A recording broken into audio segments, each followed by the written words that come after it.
Okay, FBLA goers. This is the second little piece of like the project thing that you were graphing and doing all the things yesterday. So we got through most of that. Did you guys get it done? Yes, mostly? Some? Okay.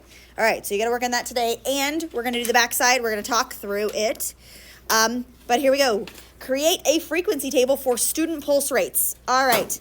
Use a class width of blank and start at blank. We are going to collectively, everybody as a group, come up with those numbers so that we are all on the same page. All right. But first and foremost, I need to know for student pulse rates, what do I need to know? Like, where do you even start figuring out how many classes you have and how wide your classes are going to be? Like, what do you start with? How do I come up with my classes here for student pulse rates? Like, where do I begin? Student pulse rates. Student pulse rates. How do I decide? I'm going from this to this, and this to this, and this to this, and this to this. Like, what do I need to know?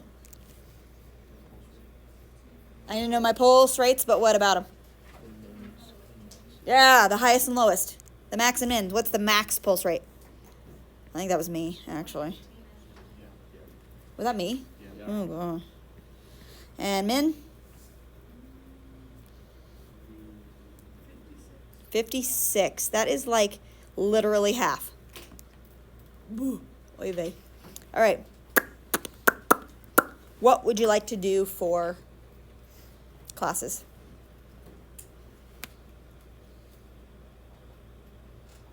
From what to what? Or what to what? What sounds like a good 115? I feel like every 10. You think every 10? Yeah. Okay, and start at like 50 to 59, 60 to 69, like that. That would be a good way to easily put the data into the things, okay? So I mean, if you subtract those two values, you get what, like 59, I think. Okay, if I subtract this two, it's like a distance of 59, right? Okay, so really, if I divided by 6, I could go by tens, but I would have to start at like 56. From 56 to whatever really ugly number, right? I go by 10, so this would be 66, and this would be 65. Like, that just seems really disgusting. Like, my class going from 56 to 65, yuck. That does not seem like a really nice way to organize the data, okay? So we're going to choose, let's choose starting at 50 and going 50 to 59. So use a class width of, how much would my width be? 10. Even though you're going 50 to 59, your next class would start at 60, right? So you're starting at 50, okay? Do you know how to do that?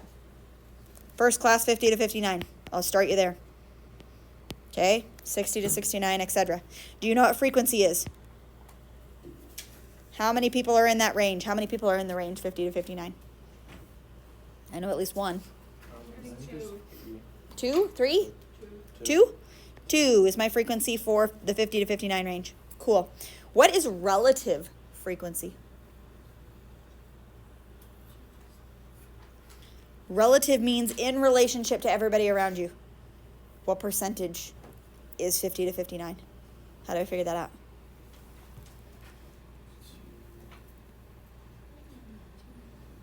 What? 2 divided by what? 16, the total. 2 over 16 is 1/8, which is 0.125, which as a percentage is 12.5%. So that's what you put in the relative frequency column, right? Okay, you don't have to write in all the work if you don't want to, but I'm just showing you how I got mine, right? So 12.5% are in that class, whatever percent are in the next class, etc., right? Does that make sense? What is cumulative frequency? Like Added up. So like if this first cumulative frequency should be 2. Let's say there was 5 in the next category. Your cumulative frequency would be 7. Okay, that's not true because I don't know how many is in the next category, but that's how that works. Cumulative frequency going down. Okay, good? All right, next. Let's get you started on a frequency polygon.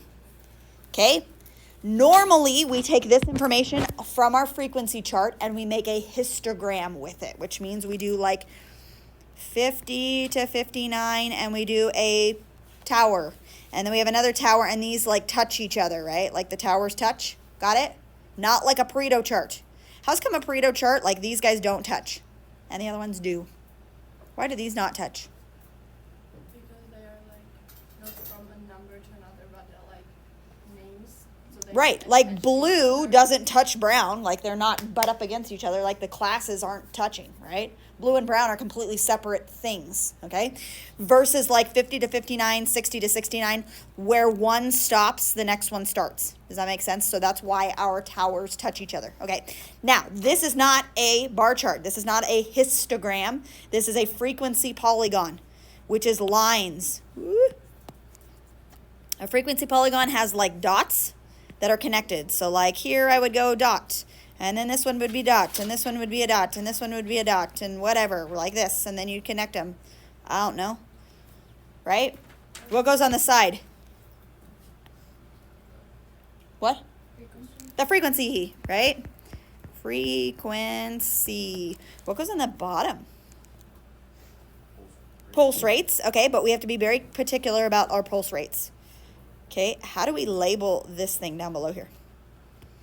Because we don't go 50 to 59, 60 to 69. Like, I want one number to put one dot. What one number goes right here? What? No, not the ending beginning. The midpoint, right? What's the midpoint of 50 to 59? 54.5. Do you see that? That is the midpoint, okay? The next one would go 64.5, and then I'm going to do my frequencies, however tall your things need to go, right? Okay, and then you'll do dots and you'll connect those dots. Does that make sense? On the other page, like down here. Yes. Is this the same thing? Kind of. Yeah, a frequency polygon is very similar to a time series, honestly. Yes. Good observation. Yes. Okay, so your time series would like be years down here. Each one of these would be years. Got it? Okay, but in this case, it's just the midpoints. So these are the midpoints. Got it? Good. Anyway. What? How do you find them? Oh. How do you find them? Oh, good question. How do you find midpoint? Like 50 to 59. You can take 50 plus, finding the midpoint is like finding the average. So 50 plus 59 divided by 2. Yeah, 60 plus 69 divided by 2. 70 plus 79 divided by 2. Right? Yes, ma'am. Do you go further than 114.5? Because your pulse rate was 115. So my pulse rate of 115 would live in what class? 110 to 119. That's where I would live, right? So my dot, one person, would be on 114.5. And that's the furthest to the right you would go. So your last one, your last one over here should be 114.5. Is that what you're asking? And that should just be 1, right? And I'm like, yeah. I don't know, is there any the class right before me probably has a 0. The 2 classes before you. Okay, let's talk about that because we haven't had that before. The class right before me would be 104.5, right? Mm-hmm. The class right before that is 94.5. And you have nobody there? You need to put a dot on 0. So you'll have like blah, blah, blah, blah, blah, whatever. Doot. Does that make sense? Okay. Showing that you have 0 in those categories. Yeah. Okay. Makes sense-ish? All right. Okay. Should we talk through 8? Yeah, let's talk through 8. All right, 8 is, there are some definite right and wrong answers on 8. But, yeah. All of the charts that we just did. Okay, let's talk about them. Let's list them. We did a dot plot.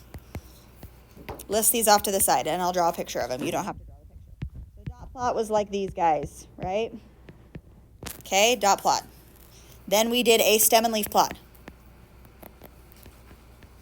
Where you have like 40, whatever, 51, 7, 9, 9, whatever, 6, like that. That's a stem plot. Okay? What's another one? A pie chart? Pie chart looks like this. Blech. Whatever percent. I don't know. Pie chart? What's another one? Flip back. What were some other ones that we just did? Burrito chart.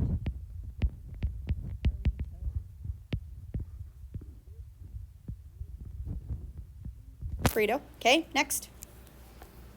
Time series. Time series. Time is on the bottom, and he goes like this, whatever. I don't know. Okay, what'd you say? Frequency polygon. Okay, frequency polygon has frequency midpoints down here. And it's like one of these again. Okay, I'm going to say frequency polygon or histogram. Anything that you make with a histogram can also be made with a frequency polygon, right? It's just a histogram is instead this. Right? That's what a histogram is. And it's not using the midpoints. Anything else that we need to take into consideration? Okay. Yeah. All right. Which of the charts above would best display each of the following? List all charts that apply. So if we're talking student birth month, like how many people were born in October? How many people were born in September? How many people were born in January? Could you do a dot plot? Yeah, you could technically could. It's just your categories down here would be your label. So we could do a dot plot. Okay, let's list it. Dot plot. Okay, what about a stem plot? Could you do a stem and leaf plot? Not with birth month, with birthday you could. Like I was born on the 26th, so 2-6, right? Pie chart. Could you do a pie chart? Yeah, this many percent is in whatever category. Pie chart.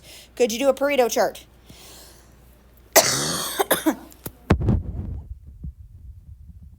What about a time series? I'm going to say not. And here is why.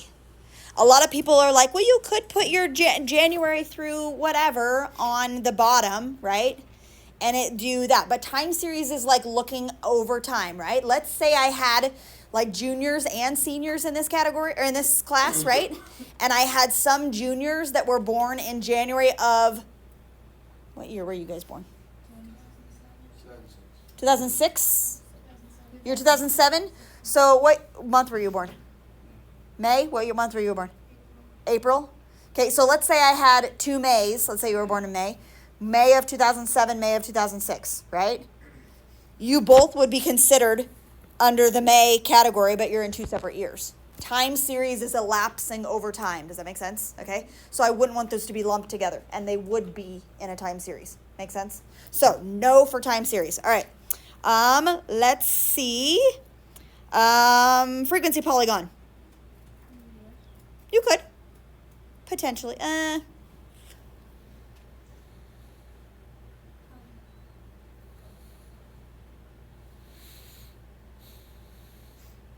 No, because you wouldn't have midpoints of your classes. Your classes would be January, February, March, and you wouldn't have midpoints. Yeah. So I'm going to say no to frequency polygon, no to time series. But these other ones, and no to stem and leaf plot. So these other 3 would work for birth month. But what is the histogram? Histogram because your classes. Can they group each other? I'm going to say yes to histogram, actually. Yes. That is one exception to, I think before I said everything that's a frequency polygon can also be made as a histogram. That's not true. If it's a histogram, it can't necessarily be made into a frequency polygon. And birth month is that I think. Yeah. I don't know. Histogram might be an iffy. for the kind of the same reason as time series. So if you left that off, I would probably accept it. Histogram, you can either put it on or leave it off. That one's kind of an iffy one. Okay? Good? Do you understand what you're doing? Yeah. You have 1, 2, 3, 4, 5, 6, 7 possible options for each one of these. Some of them might be, I don't think any of them are all 7, right? Some of them are better than others. Okay, so there you go. List which ones would be the best representation. Okay, good. Do you know what you're doing? Are you confused? Do you want me to give you time to work? Yeah. Great. Okay, goodbye people watching this video.